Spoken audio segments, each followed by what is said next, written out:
Good morning, church. Pastor Israel here. I just wanted to bring some encouragement to your day on this beautiful Tuesday morning.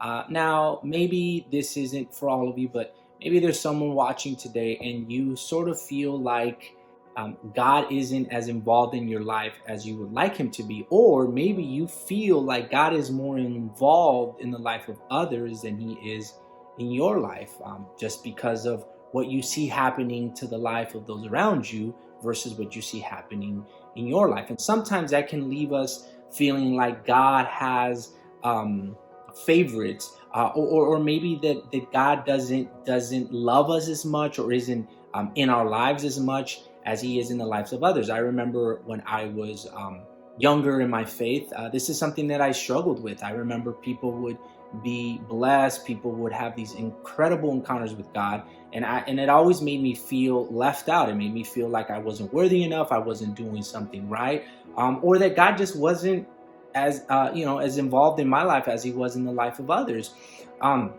But then I realized that many times we look for God in a particular way. Sometimes we want to see God in the exact same way other people see God, but we need to learn to identify God in everything around us. He's not just in the big things, he's also in the small things. I'm reminded of a story in 1 Kings chapter 19. This is the story of Elijah.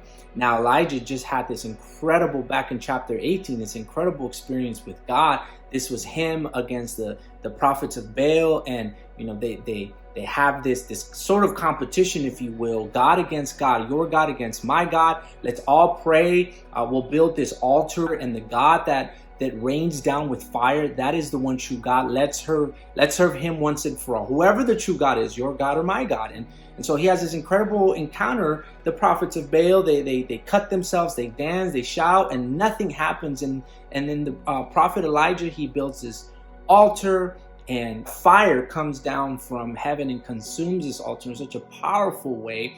And there's this victory, there's this great experience that people get to see. And Elijah's just reminded that God is just living and powerful.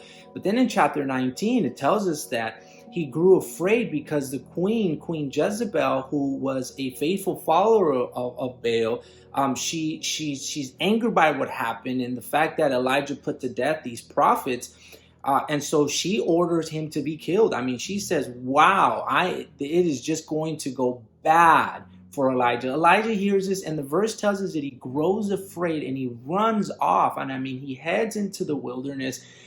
There he is fed by an angel. And I encourage you to read the full passage so you can get just the context of it. But he's fed by the angel of the Lord twice, and the angel of the Lord tells him to head to the mountain of God. And Elijah, at this point, he's afraid, he's overwhelmed, he's depressed, he's anxious, and he gets to the mountain of God. He's in this cave, and the Lord tells him to prepare himself because God is about to pass by. He says, get ready, I'm about to pass by. And then it tells us that there's this violent wind that takes place in verse 11. There's this wind that just splits the rocks. And I maybe, Elijah, having seen God do incredible things, thinks maybe this is God, but it says that God was not in this wind. And then there's this violent earthquake. It says the ground shakes, and maybe this is where God is in, and it tells us that God was not in the earthquake. And then it tells us that there's this fire that just blazes through, but it tells us that God is not in the fire. And then what's interesting, the passage tells us that there is a gentle whisper, and God was in that whisper. Elijah comes out and talks to God, and then he's able to communicate with God and share his feelings. And what I take away from that story, and there's so much to take away from, by the way, but what I've taken away from that is that God isn't just in the big, powerful things. I know we think of him as an almighty God, and he is, but sometimes we equate that to just these powerful things, and that's just how God is, this thunderous voice all the time, but he's also in the gentle whispers of life. See, he's not just in these big miracles that maybe have happened to you, maybe haven't, or maybe have happened to other people. He's not just in those. God is also in the very small, minute, simple things. God is in that person that comes and gives you a word of encouragement. God is in these small moments. God is in a small passage that just brings life into you. God is in these small things too.